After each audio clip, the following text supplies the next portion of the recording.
Hello and welcome back to another episode of Fogdog and Basten. We are coming at you today with another very exciting episode. We're going to be speaking to our great friend and former Drake teammate, Kevin Kelly. Kevin is from Ireland. He came to Drake. He's now run 3:39 for the 1500 and 3:57 for the mile. He's a great runner. And yeah, I can't wait to talk, all things running, college, his transition from Ireland over to America, and what he's up to now. Yeah, honestly, we just have so much to catch up on when it comes to him, just being at Drake and everything, just being friends. So why don't we just cut right to it? All right, we're about to cut in Kevin Kelly, who is a 3:57 miler and a 3:39 1500 runner. He attended Drake just a couple of years ago. Now he's into coaching. We can't wait to catch up with him. Kevin, how you doing? What's up, boys? How are you doing? Wonderful. Thanks for getting on here. Obviously, it's been quite a while since, we were all training together at Drake, but some lovely, happy memories we have from our time together at Drake. And actually, I guess you even spent some time here post-collegiately. You've been back in Des Moines a little bit on campus at Drake, but kind of what's been going on in your life? Obviously, you've now run 3:57 for the mile. That happened over the summer. Where are you at right now? And yeah, what's kind of happening in the world of Kev? Yeah, so I guess right now I'm just located in Monroe at the University of Louisiana. I'm a GA down here. I go to all the track meets with the team and whatnot. So we had a pretty hectic cross-country season, and it's starting to get busier, and even now with indoors. But aside from that, I'm training away, like just doing my thing. But yeah, it's tough down here when I'm on my own, but it's not too bad. Yeah, cool. I think a lot of people are curious, like just what that's like you're coaching and you're running at the same time. So like, take us through like a typical day of like what you're up to. Yeah, honestly, for the most part right now, it's like, a lot of it is just kind of working with the athlete. Like I just kind of talk to the athletes more so rather than actually coaching them. Like I'm learning a lot from the coaches here. In different, like I'm working a lot with the multis and jumps coach, and I'm learning loads about like events that I like. Obviously I know, but there's so much about the events that you just don't know about, like long jump, triple jump, like high jump, all this stuff that, like even pole vault, like there's so many technicalities that you don't realize that go on. Yeah. And so I'm learning a lot about that, which is cool. It's nice to like see that side of the sport also. And then like a lot of it is just, working with the athletes just to like make sure that they have what they need and just to get them through their day, like making sure they get to the training room and look after their bodies and whatnot. So after being at practice and stuff, like I'll usually get my run in the morning, then like get lunch, whatever. And then if I have a workout or something, like typically I'll try and get that done in the morning, like before any workouts go on with the kids. But, sometimes I have to kind of play around with it just because you never know what the schedule is like here. Yeah. Sounds like the life. You're living it up. But with that, people might not realize you are still a student, technically. I know I was talking to you about it. I know being a student in college kind of doesn't really feel like you're a student a lot of the time, but so you're a graduate assistant, which means you're coaching. For anyone who doesn't know, you're coaching, but you're also a student and you're also still running. So what's your degree right now? I should know this. I think I do, but fill us in. Yeah, so I'm taking exercise science right now with a minor in what is it? Sports business, I think. Yeah. Yeah. Oh, nice. Or sports management.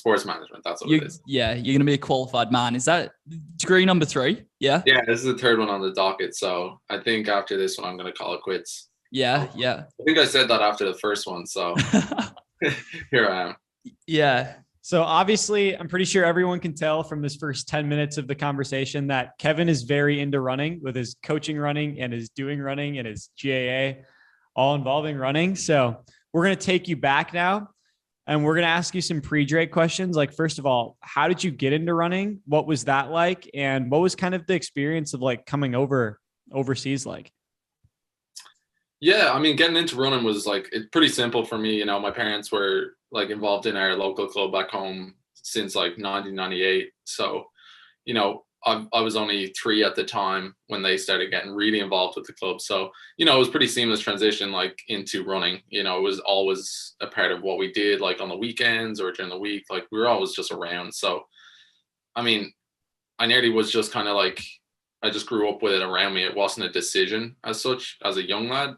Um, but then like getting older, I guess like you know you see like all like the other guys and girls in school like playing different sports and like you're like oh well none of them are doing running because like at my age people had done running like just to kind of do running because it was another sport at like earlier ages but like when I came around like people just weren't doing it as often.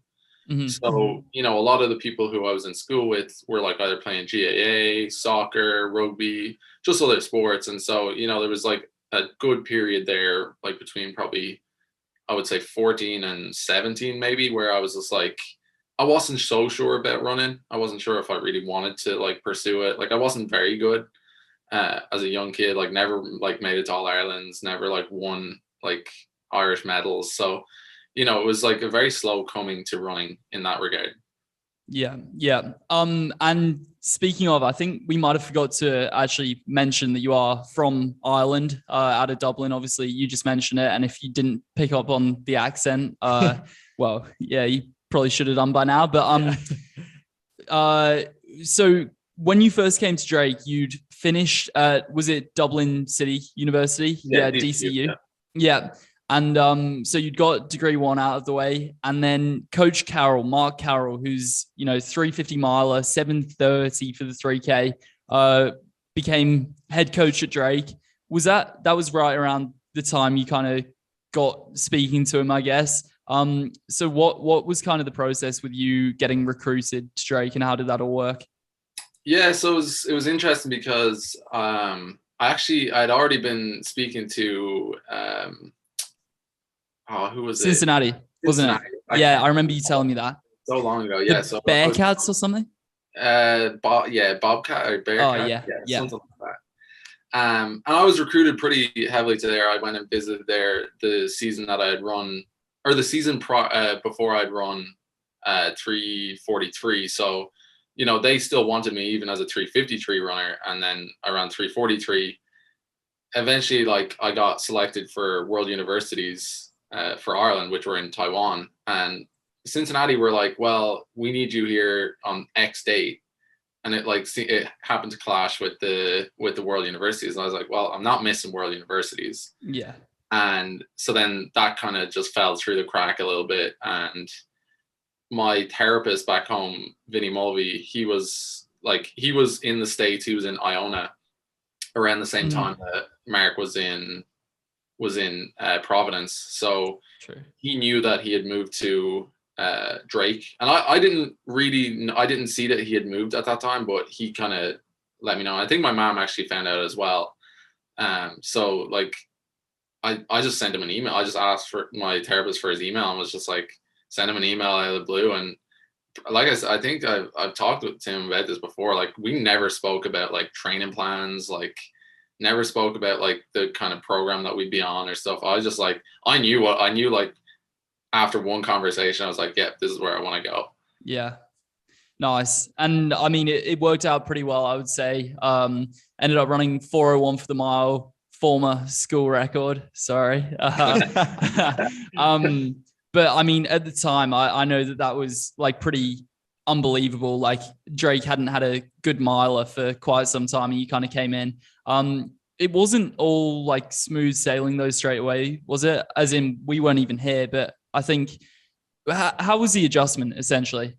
Yeah, I mean, coming over, I was like super excited. Like, I mean, yeah, I couldn't have like seen this as a better opportunity. And I just like, I got to Drake, sorry, and like was really enjoying it, like really enjoyed indoors, enjoyed the conference. I think I got second at indoor conference that year. I got fifth in the second section of the 3K, and we got third in the DMR. So it was a pretty hectic weekend. And then going into outdoors, like I think I had just kind of like I was injured before I actually came over to Drake. And so like we were training just to like race. And so I had no real base under me. So like going into outdoors, I was just dead flat, like wasn't really enjoying it. And, you know, I was living with somebody wasn't really friends with that guy that I was living with. And he wasn't on the team, wasn't even into sports. Don't even think he was from America. I don't even remember who it was. And we've all been there. So then I eventually moved out of that accommodation. I think that was Jewett where I was staying, and got moved into my own bedroom. And like that was nearly even worse because I just went into this kind of like dark place where I was like, I wasn't even talking to anybody. Like I just kind of like wasn't really enjoying it. Then also got injured as well, like, going into outdoors. So, you know, then myself and Mark, like our relationship got a bit rocky at that point, just because, you know, like as an athlete, as an international athlete coming over, like there is some expectation on you to like compete, right? And I was like, I went to like Arkansas, or I think it was Arkansas I went to, and I ran like 3:58 or something. Like it was just 1500, not mile. Yeah, 1500. Yeah, otherwise brilliant. But yeah, so I ran 3:58 or something, and then ended up going to conference, got knocked out in the first round of the 1500, and just called it quits for that season, and was just like, I'm done. But yeah, that was kind of like that first season. I was just not a good transition, really. Like it started really well, and like meeting all the guys on the team, like, you know, Cole, Riley, Olivia, like they were all like so welcoming. Max, you know, everyone there was like brilliant. Yeah. I think so adjustments can get bad for a lot of people that are adjusting from their high schools or their younger age training programs to their training programs at the next level. What were some like similarities and differences between like what you're doing training wise before you came over, and then the mileage that Carol had you doing, or the training plan that Carol had you doing? Mileage wise, I think it was like relatively similar. Like, I mean, if the only things that really changed were the workouts were definitely a lot more like, I would say, aerobic based, very much so, like long fart leg type work, like lots of like 20 or like 16 to 20 by 400, like stuff like that, where it was like a lot of volume, but it was just like it was continuous like that. So cool. That was probably the only difference. Whereas like back in Ireland, like with my dad, we were doing a lot of kind of more like what Melbourne Track Club would do, you know, like that sort of kind of style, where it was like 8x Monday, thresholds Wednesday, hills Friday, and that was just it. And then you just repeat the cycle weekly, almost year round, isn't it? No, honestly, it was like it's what they stick to basically. Three workouts a week. All groups in Australia are 3 workouts a week. Wow. But when I was in Australia, it was like 3 workouts a week, but they don't go over like 2.5-3 miles in volume. You know what I mean? Whereas here, you're doing more like 2 workouts a week, but they can be up to 6, 7, 8 miles of work, depending on the workout. But yeah, did you find that felt good for you? Yeah, I think as well, though, like I was very kind of heart rate based and kind of zone based when I was in Ireland. So all my thresholds were like very based on heart rate. Mm-hmm. And coming to America, I just threw that out. Like we just didn't use it. It just wasn't used. It was just like, you have a 5 mile tempo, just run hard. It's like, you know, exactly. And so that's kind of like the biggest difference I would have noticed, was just like, you know, there was no kind of like playing around with stuff. It was just like, just go run, you know? Yeah. Keep it simple. Yeah. How old were you when you came from Ireland to America? So it was, 4 years ago. So I would have been 22. Yeah, I think I was just 22. 22. And you stayed for 2 years at Drake? 2.5. I ended up getting an extra year, or an extra season. Just, I don't know how. so that last cross season was the half year that you're with Fog and I. Yeah. When we arrived, I don't think anybody expected that, because like I know that like everyone was on the fence about it, and like I talked to you, Adam. Before you came over. Mm-hmm. But like I still was like very unsure if like I was even going to be back. Yeah, you tricked me. Because like you were talking to me, I think the way you were sounding, it was like you were pretty sure you'd be back. Like within reason. And I was like 20 in Australia at the time. Like I was looking at your training on Strava and seeing some ridiculous weeks. Like in Australia, I was running like, I don't know, 40, 50, maybe 60 miles on a huge week. And I think I saw some like 110-mile weeks from you. And I was like, oh my God, I'm going to be in for a shock. But gladly. Okay. But to be fair though, like that, like the 105s to like 107s that I did, like that was like first week of February, I think, right before I broke the school record.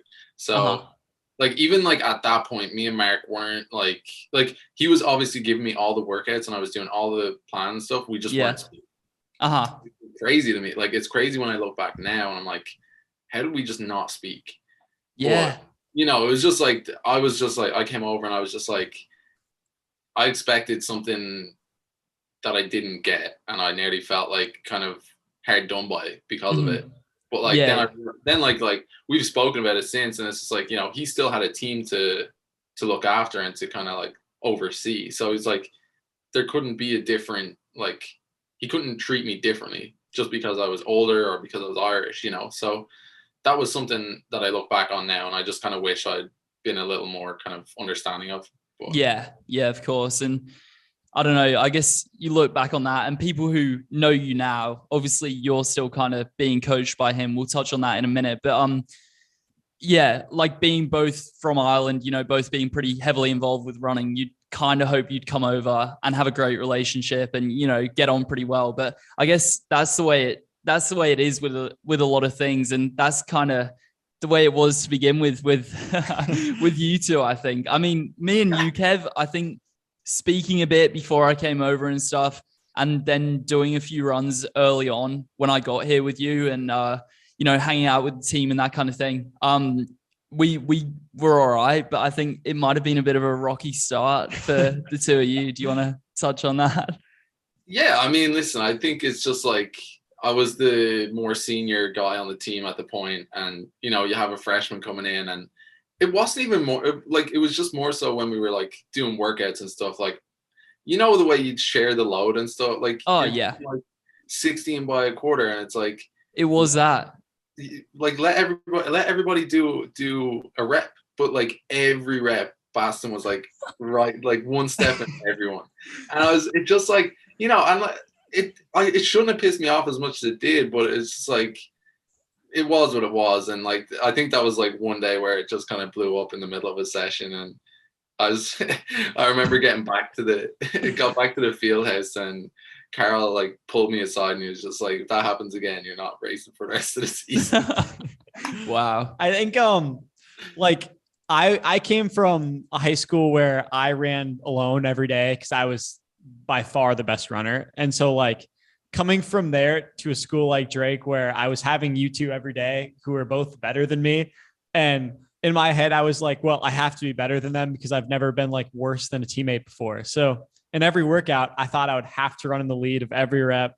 And like, I was just like, it was just such a shock to me because that was such an adjustment for me because I was just so used to leading everything. Yeah. And I didn't really know that running behind people in workouts would like save your energy. But now like looking back on it, I'm like, man, like, yeah, what was I doing? Yeah. Share the workload. And exactly. Like in saying that though, you know, like you did stand your ground and like, you knew what you were about. So it wasn't like it would be different now if it was just like, you know, you went on and you didn't ever run anything. It's like, you actually have gone on, and like we ran over, like, I think it was last April, I think when I was back in Des Moines, we ran together. We did like a midweek long run, and like you were talking about what you wanted to run and stuff. It looks like you don't even remember what I'm talking about, but no, I do.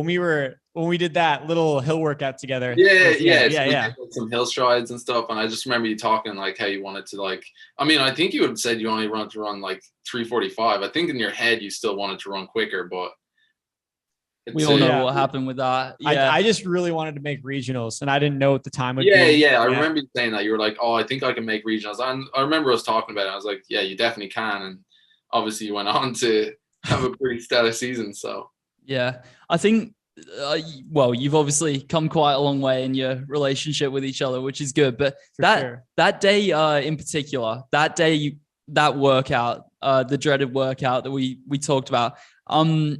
That was just a bad day in general. Cause like, remember running down? Maxi stepped on one of our teammates, for anyone listening, stepped on a big, like, what is it? Like a big tree nut? Like an acorn thing? Yeah, like a big horse chestnut, is it? Yeah. Yeah, I think that's what it was. Rolled his ankle. And bear in mind, this guy is like chronically injured. Like he'd just come back from probably, I don't know, 3 months or probably like 3 months of, running every couple of days and biking. Basically living on the bike. Yeah. Literally lived on the bike. The man was like, and that's the thing. Like you have to say, like, of all the guys on that team, that guy to get on that bike every time he got like a stress fracture or something.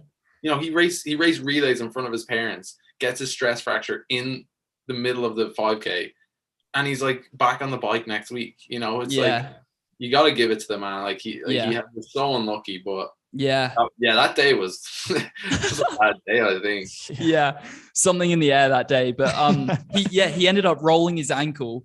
You guys then fell out, and Maxi, like, he ended up having another week or 2 weeks of like, rehabbing the ankle and whatever. It is what it is, and it kind of worked out in the end, I guess. And anyway, speaking of what happened kind of next, so one of the biggest reasons I came to Drake was, hearing about Mark Carroll and, what he achieved and him being the head coach. And then it was late November. I think we'd had regional cross country and we had a big team meeting that he'd kind of called.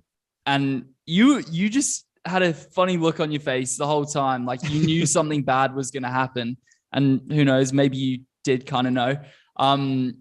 But he announced he was leaving and he was becoming the head coach of Boston Athletic Association, which you then ended up kind of following him and going there to be coached by him at the end of fall 2019 in December. So kind of touch on that. What was that like? Obviously, leaving Drake, leaving Des Moines in Iowa and heading out to the East Coast. How did that transition work?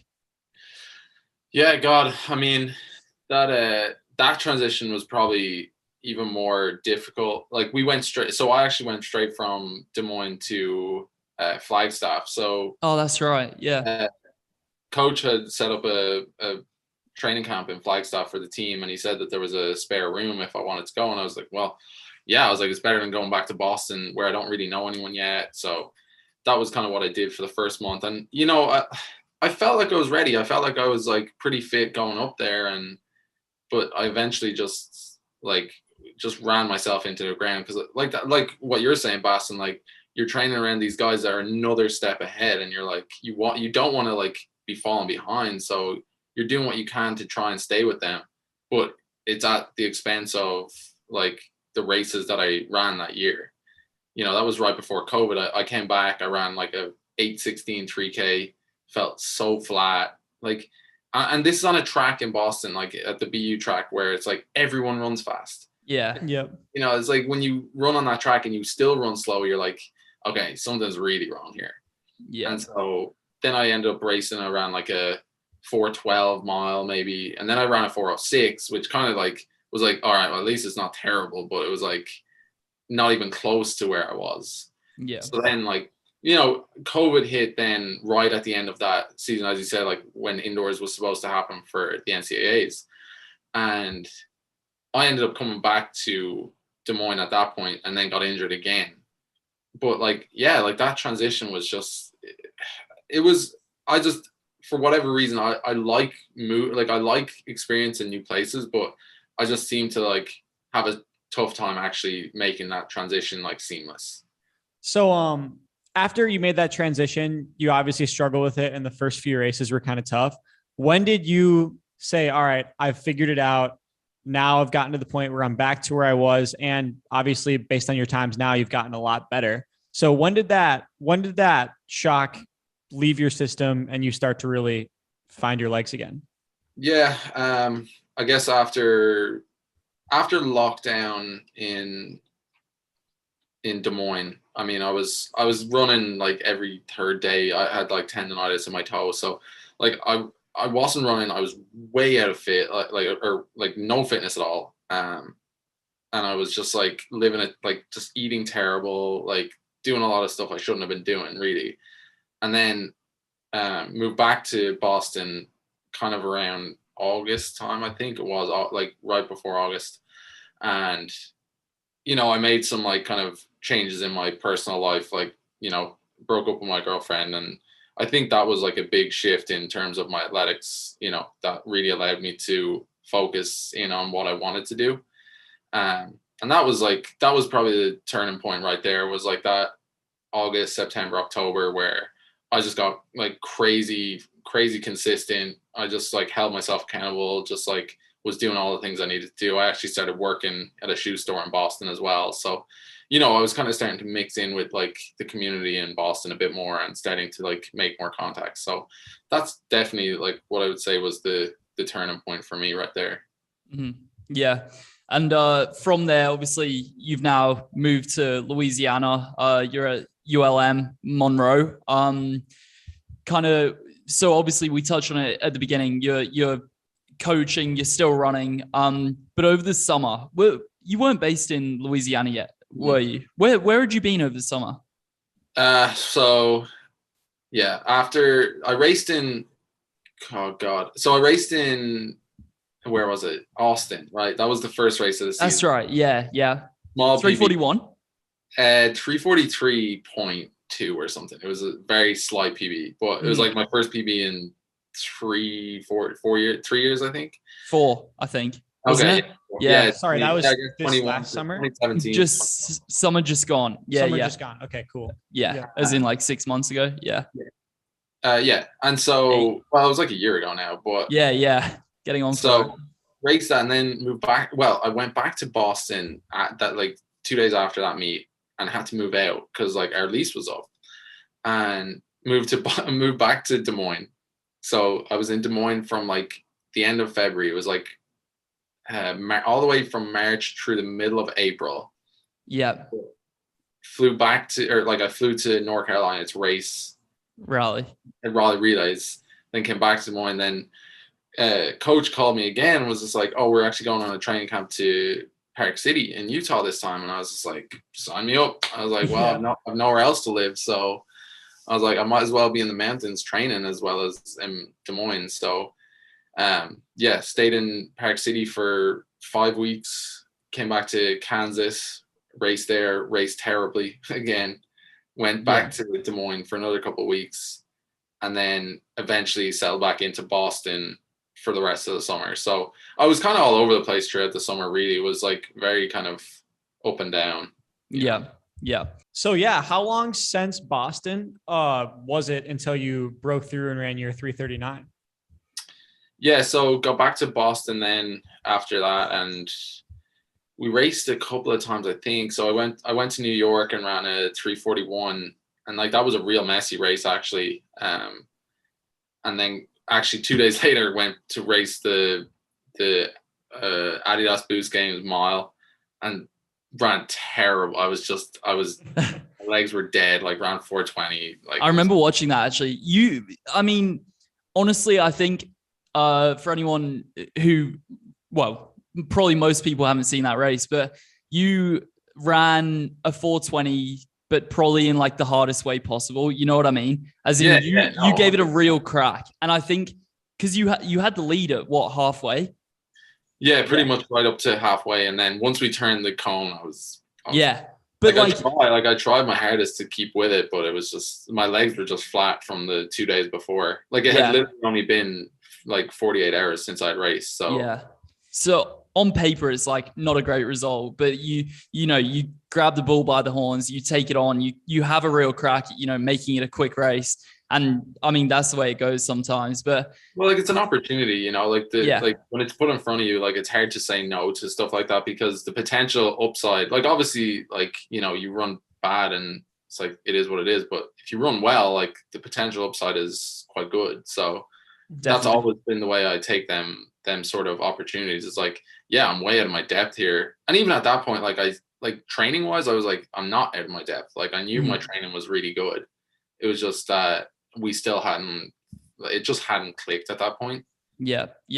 But clearly it wasn't, far away. You ran 3:39 very soon after. Obviously, you just said you ran 3:41 in a pretty messy race. I think, did someone get tripped up in that race? They fell down. Yeah. So someone got tripped, and I ended up not stumbling, but I had to take a couple of steps in the rail, and just with 600 to go, it's just not ideal when your momentum is going that way. So yeah. I was still happy with I was still happy to run a 2-second PB all the same, of course. So yeah, PB's a PB. Yeah. And then after that, so we're getting closer to, your obviously most recently your top races, I guess. So 3:39, and then more recently, I think only a week or two after that, you ran 3:57 for the mile on the same track in New York, almost on your own, I think, from memory. Maybe a pace the 3:39 was not on my own, but it was the sub 4 was I came 5th, I think, and it was a pretty not a loaded field, but there was it was one in 3:54, I believe. Who won that? Canadian guy. What's his name? It's a French sounding name. I know it. Oh, Charles Philibert Thibodeau or something. Yeah. And then so the funny thing was I actually ran the 3:39 and was 2 weeks before that, me and Mark kind of sat down and we're we knew that I was fit, and he kind of was just all right, let's just go to the track and we'll do a pretty big workout. So we did 3 mile off 3 minutes, and I hit 3:18, 3:16, 3:17 or 4. Sorry. You got into incredible shape. I was anyway, so ran them times, and I had my old roommate Tim McGowan pace me through quite a bit of it. So it wasn't on my own, but at the same time, Mark said to me, he was these workouts, they don't just fall out of the sky. You got to be pretty fit to do these. So that gave me a lot of confidence after that. And then obviously went to New York and drove up the morning of, I left at I think 7 a.m. or 6 a.m. or something. Got a ride up and just got out of the car 55 minutes before the race, warmed up, and put my spikes on, did a stride, and I was today's the day. I knew it. I felt amazing, You knew it the night before as well, didn't you? Well, that was the mile. Oh, right. Yeah. The 3:39. There's a bit of crossover there, but they're so similar. Same track, similar time as in June or July last year. Right. Easy to get them mixed up. Drove up, and the funny thing was I remember I was chatting to my parents, and they were how are you getting home? Because I didn't actually have a ride home. I was I don't really know. I was I'll just go up and race first, and then I'll figure it out afterwards. That was kind of my mentality. And I was just didn't even think about it. I was worst case scenario, my sister, some of her friends were in the city in Manhattan. So, if I really had to, I would have just sent her a text, but I didn't want to do that. So I ended up getting a ride back to Providence and ended up getting a train back to Boston. And it was just it was just such a long day, but it was just I didn't have another option really. So, it was after that, then I went back home to do nationals. It was actually, I did nationals between them 2 races. So that was another kind of, that was lucky that I got to go home, because restrictions kind of just started getting lifted and stuff in terms of travel back to Ireland. So. Yep. And nationals, speaking of, an Irish bronze medal. Yeah. You again took that race by the balls. You really gave it a go. I think you had the lead for a bit, did you? Yeah.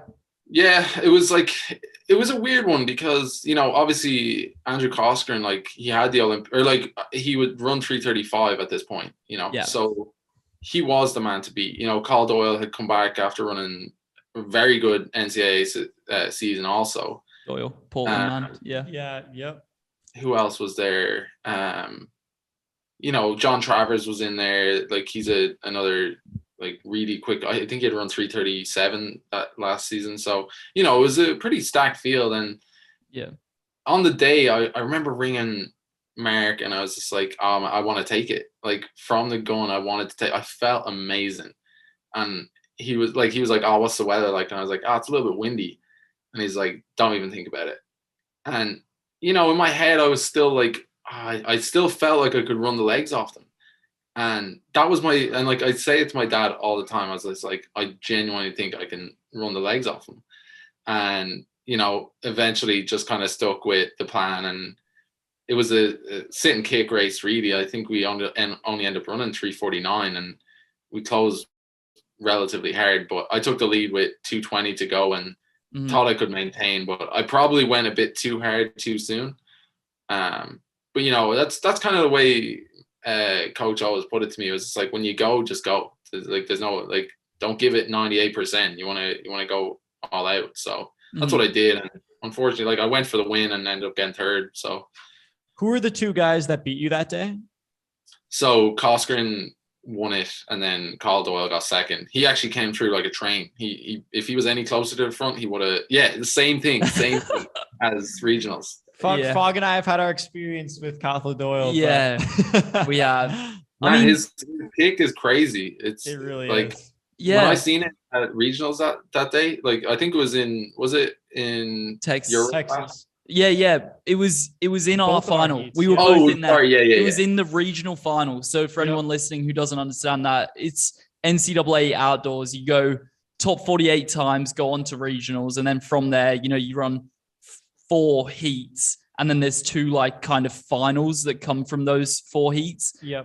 Me and Basten were in the same final, so 2 finals, and then from those 2 finals, 12 go on to NCAAs from the East region and the West region.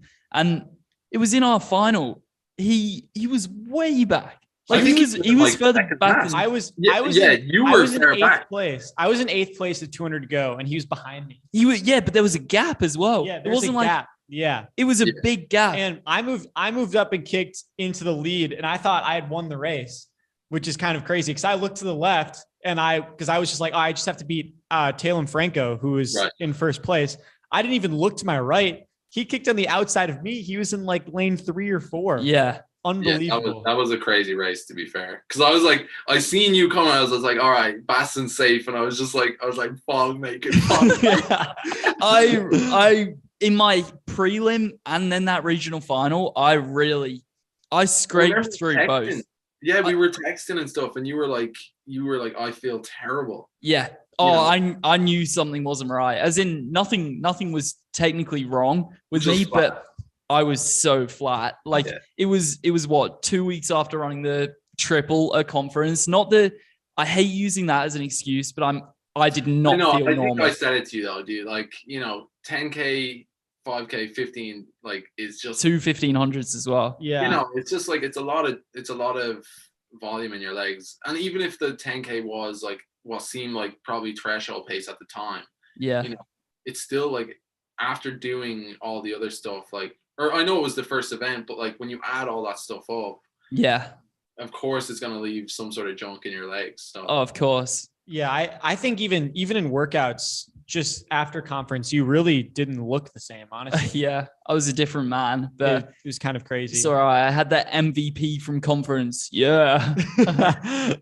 The MVC. Yeah. At least you don't have to worry about getting that anymore. No. Yeah. You can focus on the thing that matters more this Lesson learned, I think. But long story short, Carl Doyle from Ireland, Portland, dirty kick. And he showed that. We kind of got off topic there a little bit, but yeah, he ended up getting second, and that was just like, that was another race that, like, I really enjoyed. Like, I really was starting to enjoy my racing at that point, because it was like, all right, I'm actually starting to like feel good, and like, I feel like I have control of what I'm doing in races, where like up to like that 3:39, like, I still didn't really feel like I was in control of what happened.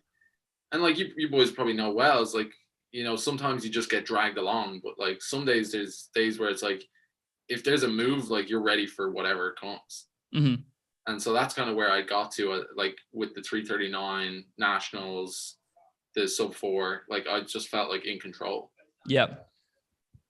Yeah. So taking it off of that, just after you started to have these insane breakout races, and you finally like felt like the runner that you wanted to be for like those years at Drake, and the runner you've become now, kind of like, what did you do after that? So when did you get into the coaching gig you're at now? And what was your training like after that period of time? And just like, what led you from that period to where you are right now?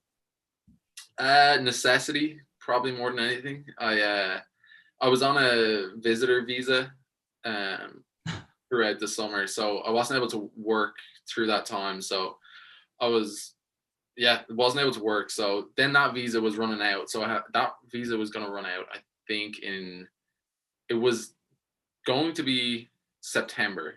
And I was like, well, I still didn't want to go home. I still didn't want to go back to Ireland. So I was playing Warzone with one of my friends who actually works here, Colin Burke, and like one of the distance coach, Coach Silversmith here, he was playing as well, and he was like, oh, we have a GA position open, and it was literally from there. Like I got the coach's email, the Maltese coach, Coach Honeycutt. I got his emailed him my CV, and like within a week, I had an interview, and within like maybe 3 or 4 weeks, I had the job.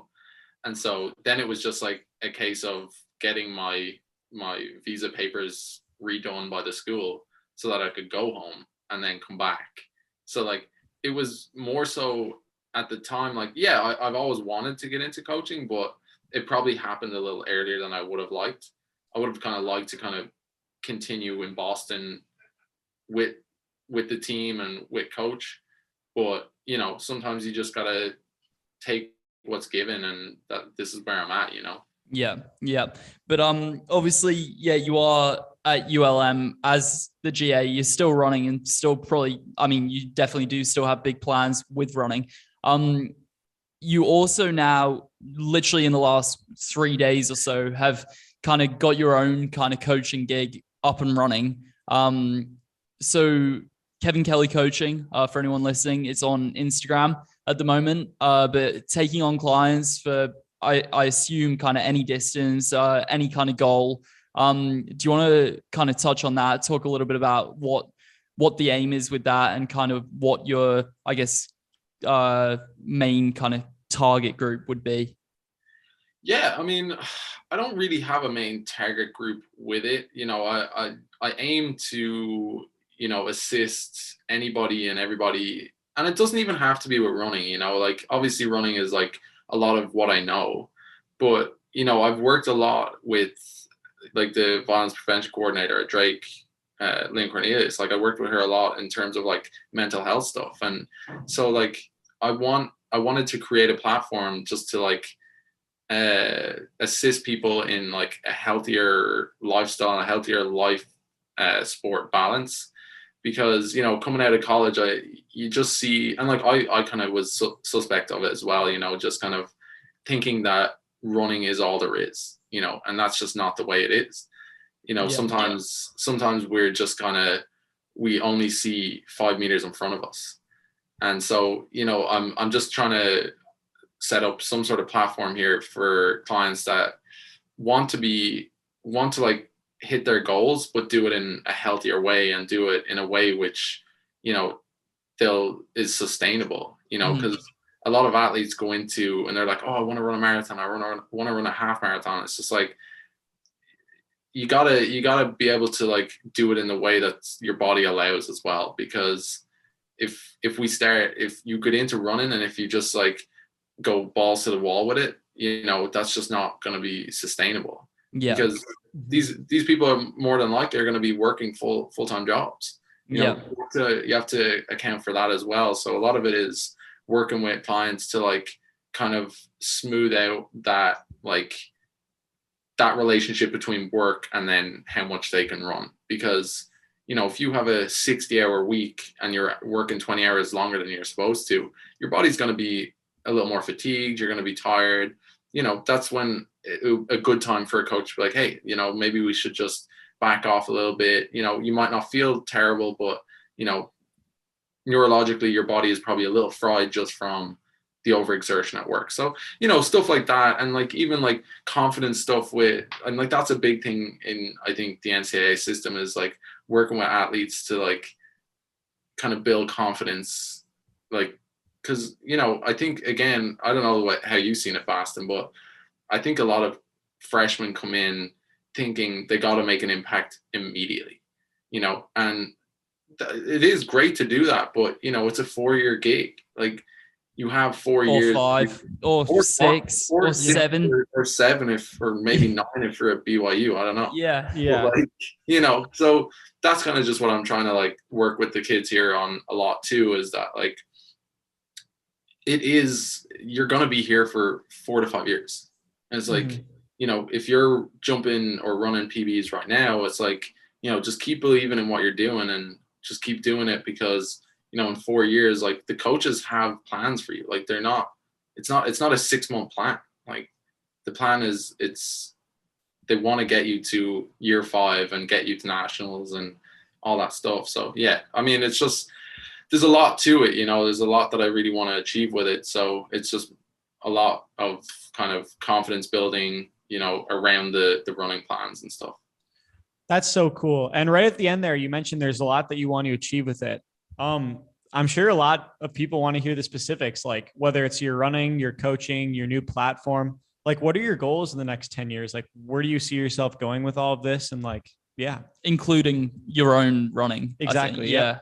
Yeah. I mean, listen, I think my own running is always going to be first and foremost, like it has been for the last 7 years. So I'm not going to just like put that to the side, but I definitely have a healthier balance in terms of what I'm trying to achieve. So yeah, I think in the next, so just to backtrack a little bit, like over Christmas, I had a bit of a down period. I was like very flat, like not feeling very good with training and stuff. So I ended up taking like nearly 2 weeks off, just like mentally was fried, body was fried. So just had a quick reset and kind of have been slowly building back up mileage and stuff, back up to 80 miles last week and good workouts and stuff again. So, I think looking forward this outdoor season, again, I just want to be more consistent like than I was last year. Obviously, I only ran 3:39 once and 3:57 once. I'd like to run quicker and run it more consistently. Long term, European champs are always still going to be on the radar. I still personally think I can run 3:35, 3:34, just given the training I've done in the past year and how far it's taken me. I think that there is a good possibility I can take another big chunk off my PBs, but it's just going to be a long graph, because doing it down here has been it's been more difficult than anywhere I've probably ever done it before, just because I'm the only person that holds myself accountable to doing what I'm doing. So that's been tough. So that, like, outside of the running, coaching and stuff, I think that's probably where my long-term goals will lie, is in coaching and assisting other athletes to reach their potential. Because, even like I speak to you, Adam, all the time about it. It's like, I'm not going to be sitting over here and like telling you what not to do. Like, yeah, I want to give you the best advice possible, because I still want to see you achieve the best. And the same with you, Basten. Like, any athlete that I come in contact with, I want to see them do their best. Like that's just how it is. And so I think that's where that journey is going to go. It's just more so into the college coaching side of things. And I think the personal coaching side is just, it gives me an opportunity to learn more about the craft and to, help people with like the knowledge I have. So yeah, it's just, there's a lot I want to do. And I think I have a good grasp on it now, on how to get there. So yeah, good stuff. And obviously with your own running, you mentioned European champs, but I think, if you're getting down to 3:35, 3:34, I think there could be definitely some more opportunities to run at major championships, and obviously for every runner, it is, the pinnacle, running at something like the Olympics. And, I wouldn't be surprised if, come Paris or even LA, we see you there in 15:5 marathon.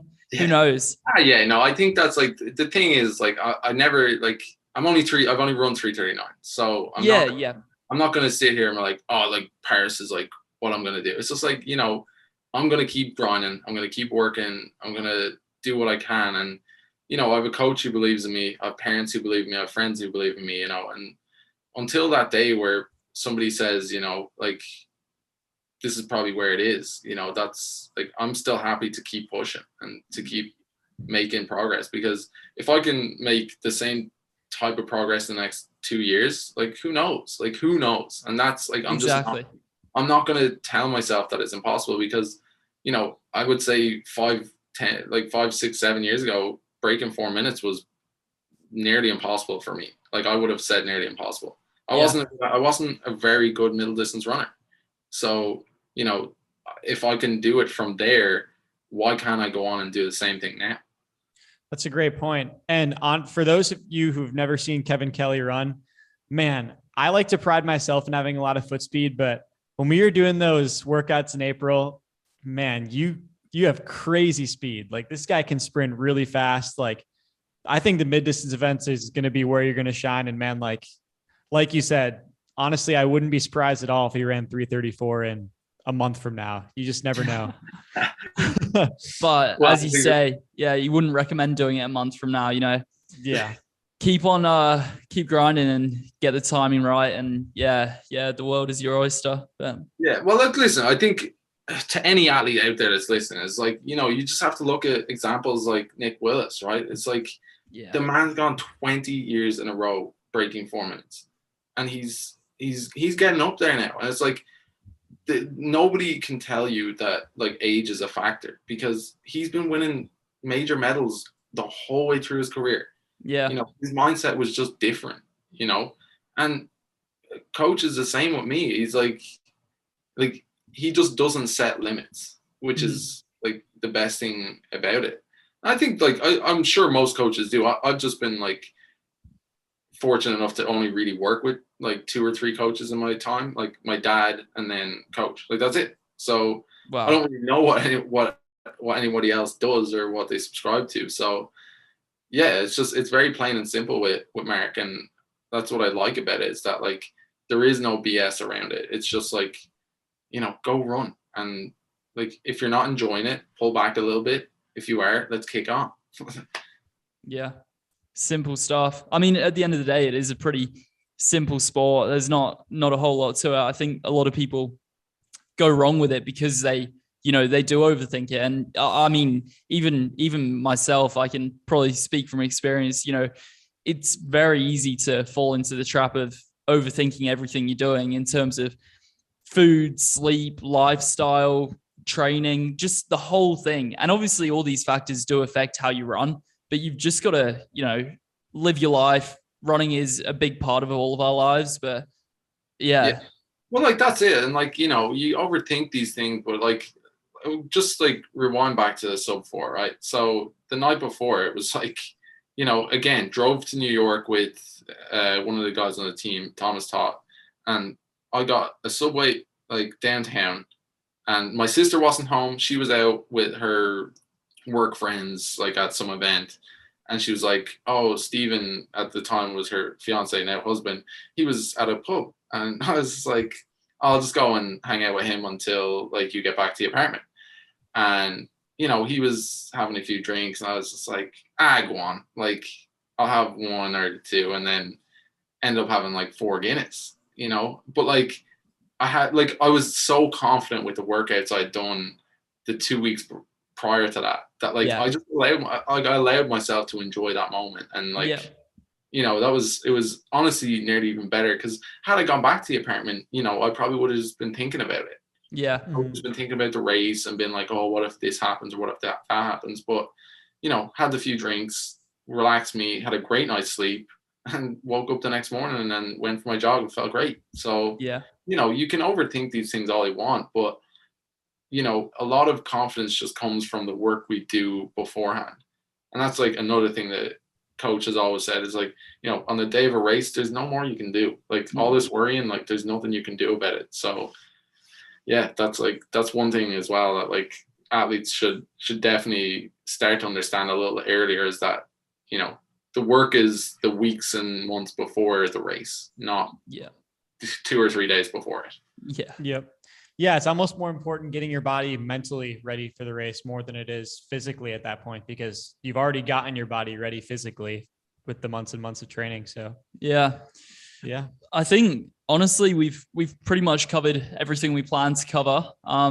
If there's anything left that you want to, get in there before we part ways, then now's your moment. Yeah, no, I don't think so. I think keep an eye out on socials. I'll be getting back on the track here soon enough. I'm not sure exactly when my season's going to kick off, but we're in the works of trying to plan something out. So nice, awesome. Yeah, drop the Instagram profile names, drop the coaching profile names, just so people can give you a follow too.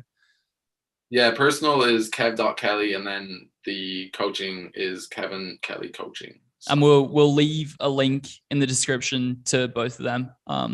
Also, Kevin's on Strava. For any runners out there, I mean, well, probably most people listening are runners. It's going to be monthly updates from now on, so it's like last day of the month. Yeah, I'm just gonna monthly Strava. Yeah, so I'll just upload everything at the end of the month. Oh, nice. Okay, cool. Yeah, fair enough. Not really sure why, but just kind of. Yeah, no, fair enough. Cool.